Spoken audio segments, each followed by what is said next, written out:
Hello प्यारे बच्चों,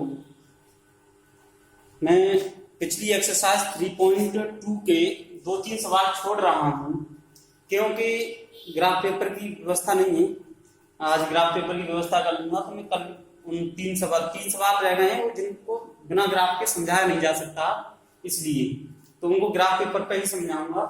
तो अब ये आगे की प्रश्नावली में पढ़ाता हूँ तुम लोगों के लिए। आगे जो है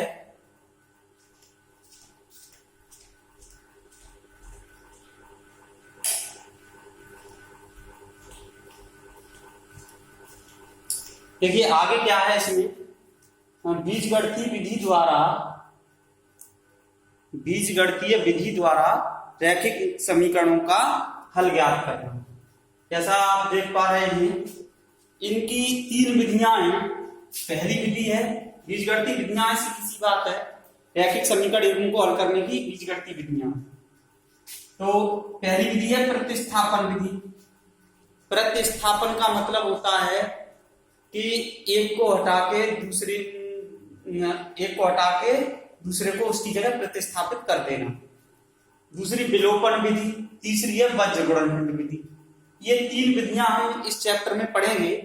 तो इन तीनों विधियों में सबसे पहले मैं बता रहा हूं प्रतिस्थापन विधि। ठीक है, पहली विधि कौन सी है? प्रतिस्थापन विधि है। इसी की एक्सरसाइज है। इसमें होता क्या है, प्रतिस्थापन विधि में हमें जो दो रैखिक समीकरण दिए जाएंगे, अभी मैं एक उदाहरण बताऊंगा यानी सवाल बताऊंगा तब तुम्हारी समझ में आ जाएगा। दो समीकरण जो दिए जाएंगे उनमें से किसी एक समीकरण द्वारा किसी एक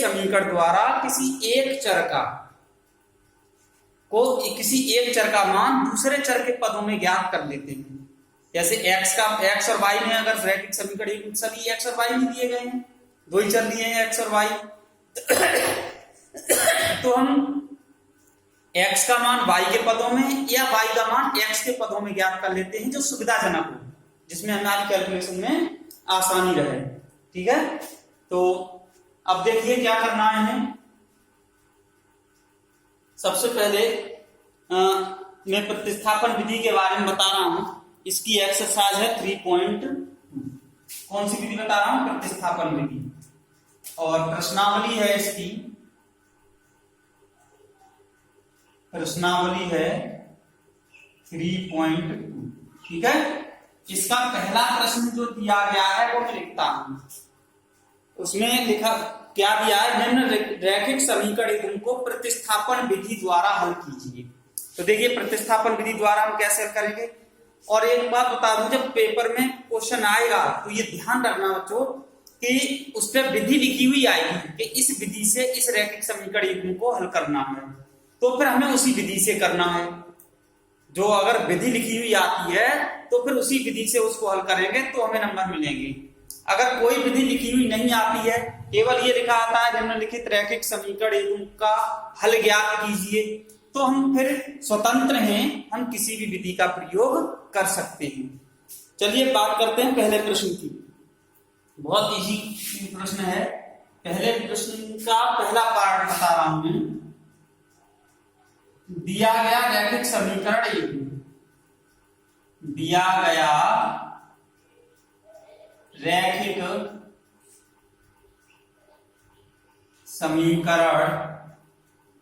योग्य लिख लेते हैं भाई। क्या दिया गया रैखिक समीकरण?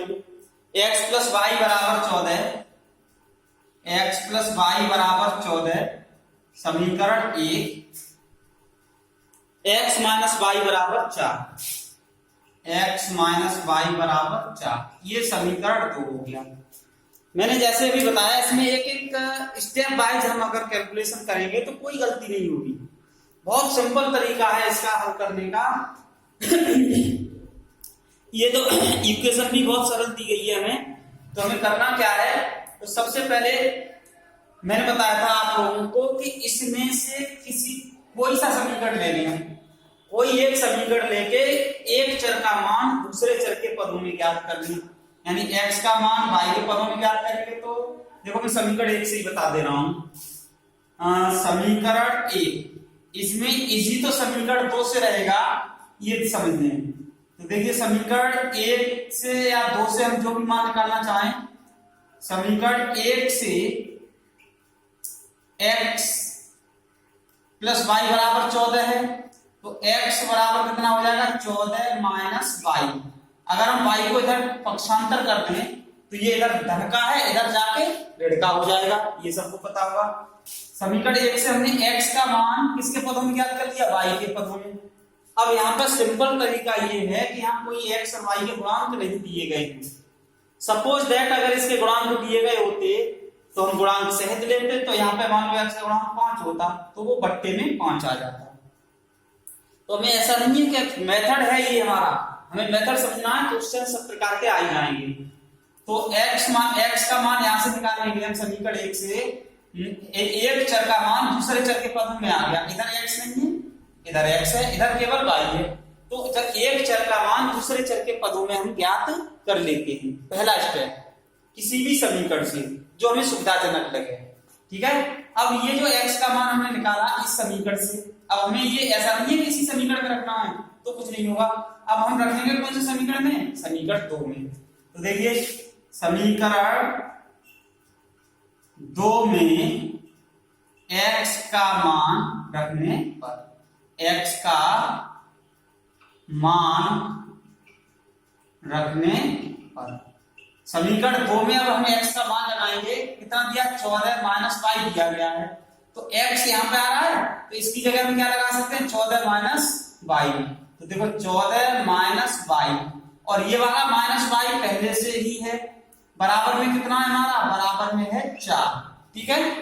अब ये कितना हो गया 14 माइनस 2y हो जाएगा, 14 माइनस 2y बराबर कितना हो गया 4।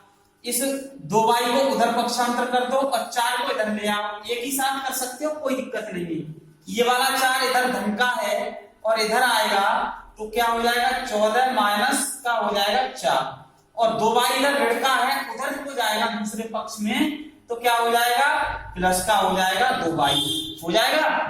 अब इसको हम और क्या लिख सकते हैं, देखिए या हम इसको लिख सकते हैं 2y बराबर, 2y पहले लिख लीजिए, 2y क्यों बराबर का चिन्ह है तो इसको पहले लिख लो, या इसको कोई अंतर नहीं पड़ने वाला है उससे।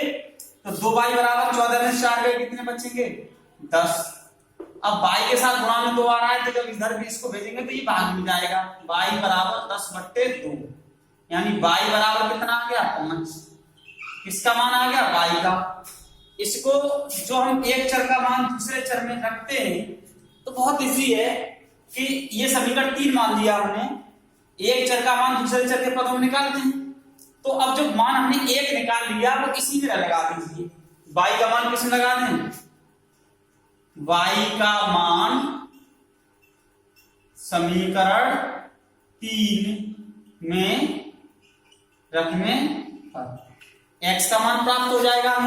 हम इसमें रख देंगे तब भी x का मान प्राप्त होगा, इसमें रख देंगे तब भी उतना ही आएगा, इसमें रखेंगे तब भी, क्योंकि ये तो इसी का परिवर्तित रूप है। समझ में आ गया।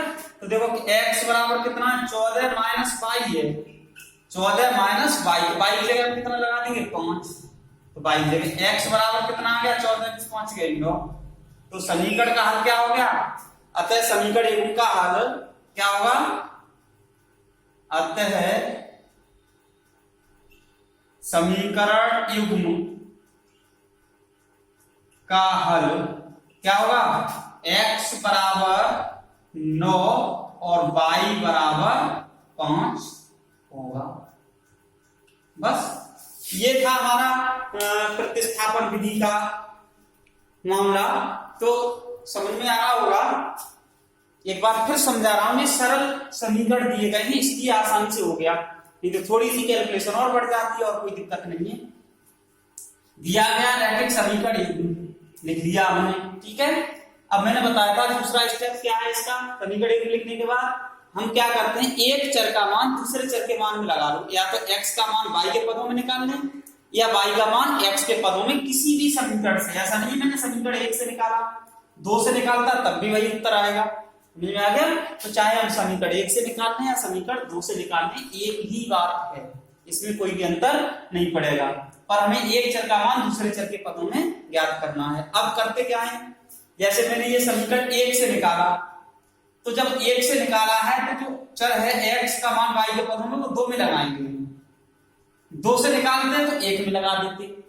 फिर क्या करना है, 2 में लगाने के बाद एक चर में आ गया, किसमें बदल जाता है समीकरण, यानी इस विधि से यहाँ पे आगे समीकरण एक चर के रैखिक समीकरण में बदल गया, और एक चर का रैखिक समीकरण फिर जब प्राप्त हो जाता है हमें तो हम उसका मान ज्ञात कर लेते हैं। जो मान निकल के आता है उसमें लगा दो या इसमें लगा दो, एक ही बात है, मान दूसरे चर का मान निकल आता है। यही समीकरण का हल होता है। चलिए इसको लिख लीजिए। अब मैं अगला बताता हूं, इसी का दूसरा पार्ट है, प्रतिस्थापन विधि की बात कर रहे हैं हम, तो प्रतिस्थापन विधि में ही चलेंगे। इसी का दूसरा पार्ट है,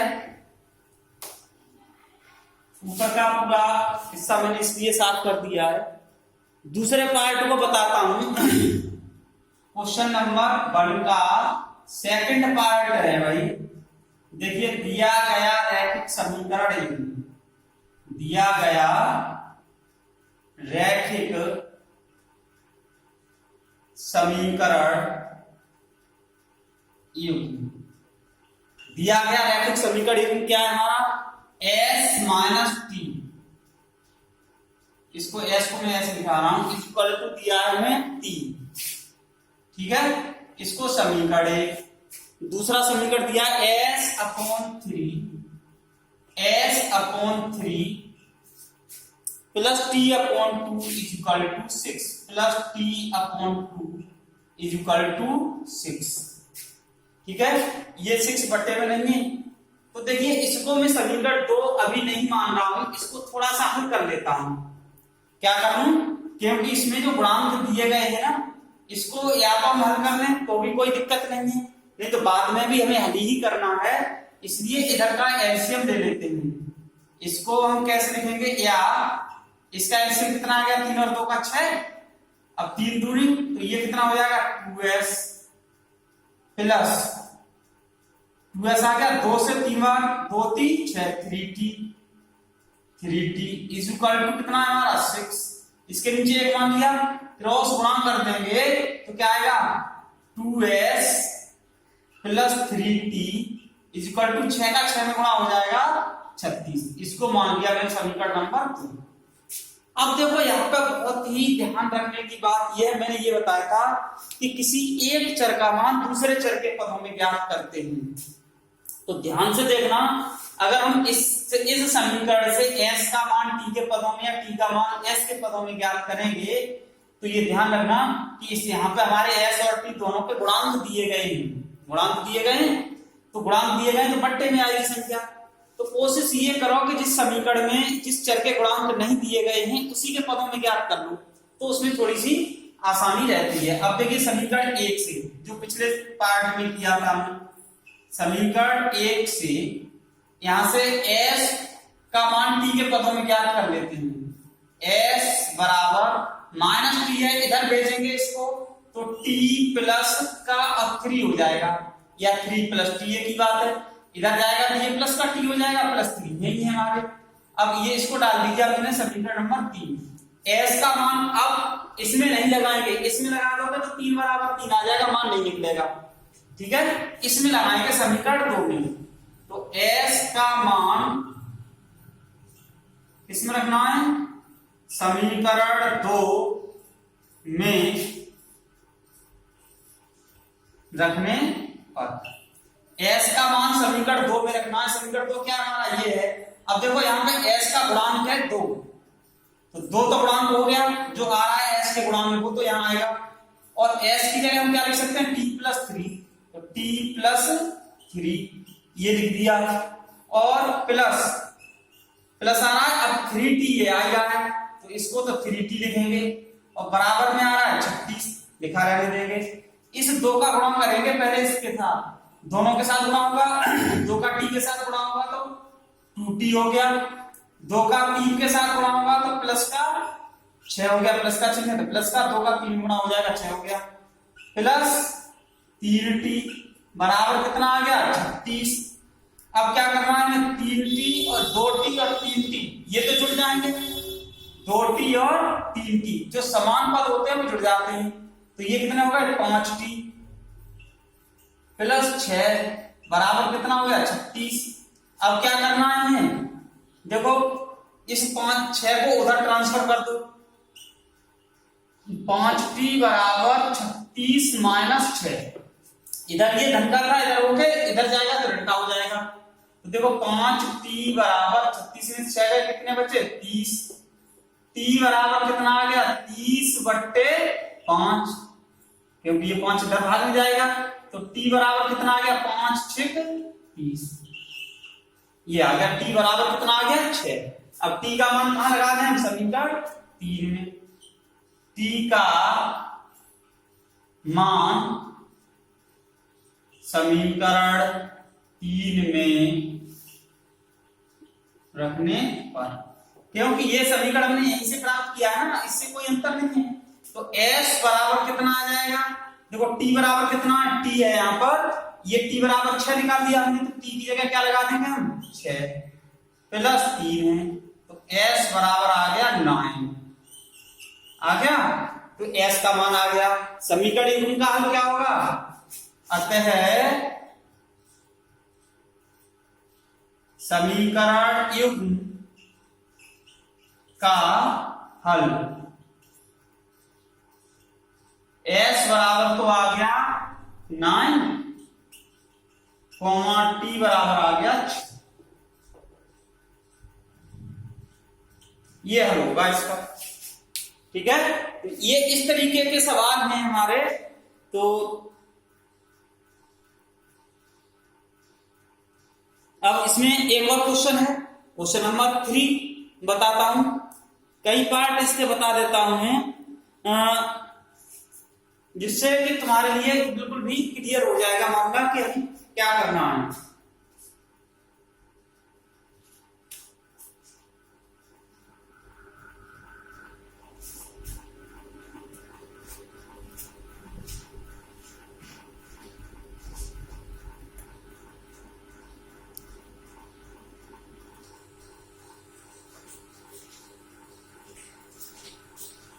अब देखिए इसी प्रश्न के पार्ट 4 की बात करता हूं मैं, तीसरा पार्ट तुम्हें अपने आप करना है, अपने दिमाग लगाना है, अपने आप सॉल्व करोगे। चौथे पार्ट की बात करता हूं, दिया गया रैखिक समीकरण इसमें है, क्योंकि इसमें दशमलव वाली कहानी दी गई, 0.2x प्लस 0.3y, 0.3y बराबर 1.3, समीकरण 1। दूसरा है 0.4x प्लस 0.5y बराबर 2.3, समीकरण 2। कोई दिक्कत नहीं है, जैसा भी दिया गया है हमें। अब देखो इसमें x के y के गुणांक इसमें भी है और इसमें भी है, हम कहीं से भी एक चर का मान दूसरे चर के पदों में ज्ञात कर सकते हैं। तो देखो समीकरण 1 से, समीकरण 1 से मैं x का मान y के पदों में ज्ञात कर लेता हूं, 0.2x बराबर, ये तो इधर ही रहेगा, इसको पक्षांतर कर रहा हूं मैं उधर, तो 1.3 तो अपनी जगह पे है ही है, जब इसको पक्षांतर करेंगे तो ये माइनस का हो जाएगा 0.3y, कुछ नहीं है, कैलकुलेशन है इसमें। अब x का मान निकालना है, केवल x का, तो ये 0.2 इसके गुणा में आ रहा है, तो इसको भेज दिया हमने इधर, x बराबर 1.3 माइनस 0.3y, और ये आ जाएगा बट्टे में 0.2, कितना आ जाएगा 0.2। एक काम और कर सकते हैं हम इन सवालों में कि समीकरण 1 के दोनों पक्षों में 10 से अगर हम गुणा कर दें तो ये दशमलव इसका भी हट जाएगा, इसका भी हट जाएगा, तो बार बार दशमलव का प्रयोग नहीं होगा, और प्रयोग होगा तब भी कोई दिक्कत नहीं। मैं दोनों ही तुम्हें तरीके बता सकता हूं कि इसमें हम पूरे समीकरण को 10 से गुणा कर दें, समझ में आ गया, तो ये दशमलव हट जाएगा, ऐसे इसमें गुणा कर देंगे दोनों पक्षों में तो भी हट जाएगा, और ना हटाएं, दशमलव में दिया है तो हम दशमलव में ही हल कर देते हैं। अब देखिए x का मान समीकरण किसमें लगाना है, 2 में, इसको डाल दीजिए 3, x का मान समीकरण 2 में रखने पर। समीकरण 2 में रख दीजिए भाई। तो ये देखो 0 यहाँ पर रखना है, x 0.4 तो इसके गुणा में आ ही रहा है, ये तो गुणा में है।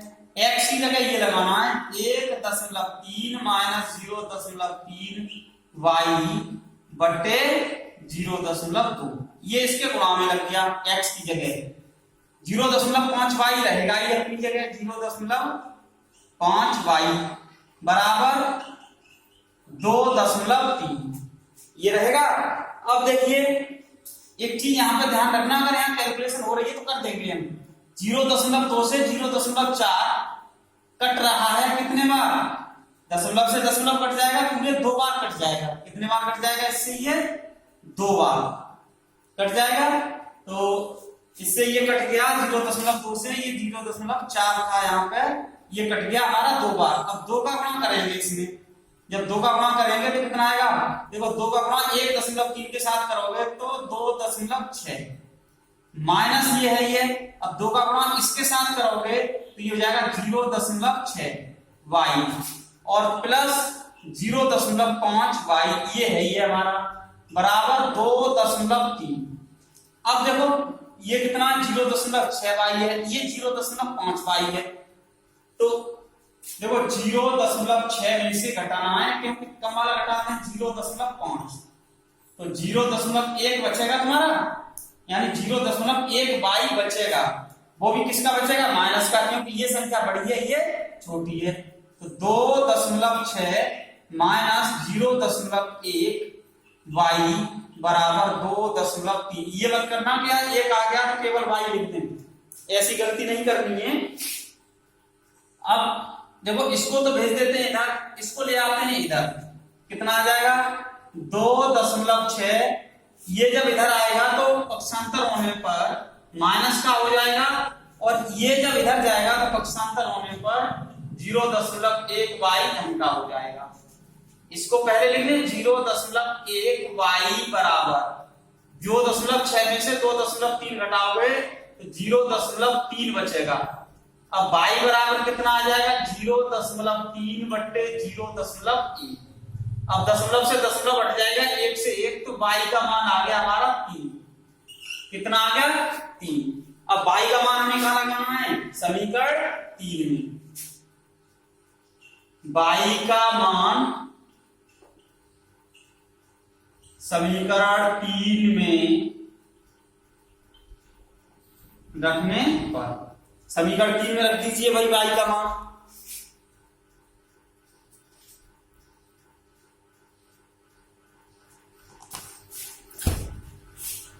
लगाएंगे इसमें, तो x बराबर 1.3 माइनस 0.3 और y की जगह लगाना है 3, गुणा 3 हो जाएगा बट्टे 0.2। अब ये कैलकुलेशन है हमारी, बहुत इजी है। तो देखो x बराबर 1.3, 3 का 0.3 गुणा करेंगे तो 0.9 होगा बट्टे 0.2।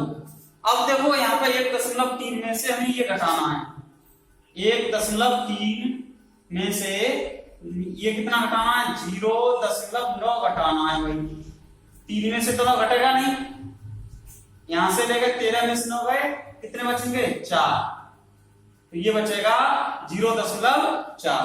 तो x बराबर 0.4 बट्टे 0.2।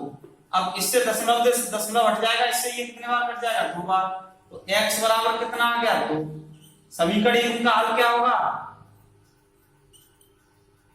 अतः समीकरण युग्म का हल x बराबर 2 और y बराबर 3 होगा। ये है, इसमें है कुछ नहीं, इन सवालों में केवल कैलकुलेशन है जिसको हमें करना है कैलकुलेशन के लिए। तो बस हम अगर प्रैक्टिस अच्छे से करते हैं तो ये समझ लीजिए कि आपको कोई प्रॉब्लम नहीं आनी है, और प्रैक्टिस नहीं करोगे तो प्रॉब्लम ही प्रॉब्लम है। जितने सवाल मैं बता रहा हूं किताब पास में रखें और कॉपी नोटबुक लेके रखें, और साथ साथ पहले चाहे तो समझने पढ़ के उसके बाद अपने आप कोशिश करें करने की और नोट करने की। अगर नहीं कहीं प्रॉब्लम आ रही है तो वीडियो को फिर देखें और उससे कंसल्ट कर लें। फिर भी कहीं समस्या आ रही है, कुछ चीज समझ में नहीं आ रही है, तो मेरा नंबर ग्रुप में है, उस पर कमेंट कर सकते हो या मैसेज भेज सकते हो, कोई दिक्कत नहीं है, पूरी समस्या का समाधान हो जाएगा आपका।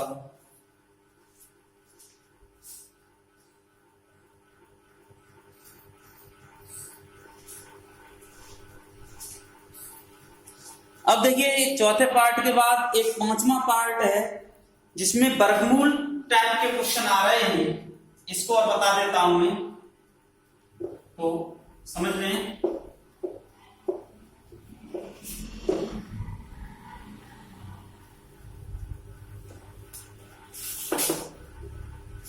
पांचवा पार्ट है, दिया गया रैखिक समीकरण में हमारा √2x प्लस √3y √3y और बराबर 0, बराबर क्या है 0।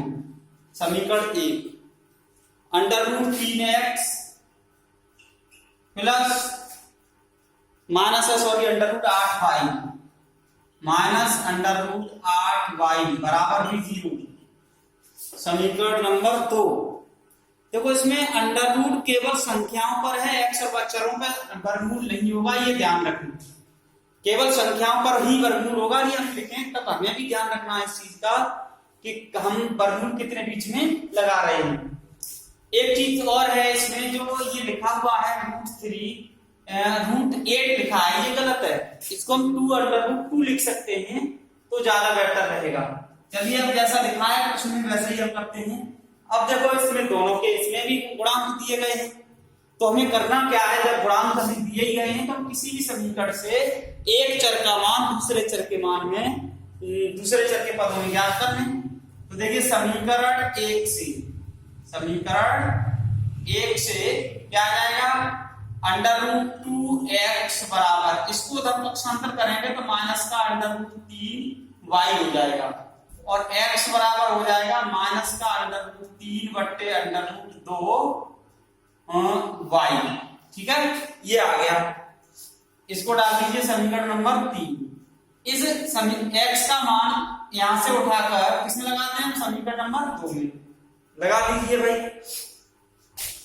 एक ही तरह से इसलिए सिखा रहा हूं कि कितने भी क्वेश्चन जब तुम करोगे इसी तरीके से करते जाना, कोई प्रॉब्लम नहीं होगी। केवल अगर गुणांक नहीं दिया गया है हमें तो उस स्थिति में हम बिना गुणांक वाले चर को ही दूसरी तरफ पक्षांतर कर, बिना गुणांक वाले चर का मान निकालेंगे तो उसमें थोड़ी सी सुविधा रहती है। अब x का मान समीकरण 2 में रखना है, x का मान समीकरण 2 में रखने पर कर दीजिए साहब, x का मान कितना है, ये देखो √3 तो है ही है, इसके गुणा में क्या आएगा x की जगह माइनस का √3 बट्टे √2 इंटू y और minus √8y is equal to 0। ठीक है, अब है क्या, √3 इसका गुणांक कितना हो जाएगा, ये हो गया माइनस के √3 का गुणांक 3 हो गया 3/√2y। और इसको मैंने बताया था तुम लोगों को हम क्या लिख सकते हैं, ये भी माइनस का है, √8y ही रहने देता हूं, कोई अंतर नहीं पड़ने वाला है इससे। ठीक है, इन दोनों में से हमें क्या करना है, y कॉमन ले लेंगे, जब y कॉमन ले लेंगे तो माइनस का 3 बट्टे √2 माइनस √8 और बराबर 0। अब देखिए यहां से जो मान निकलना है,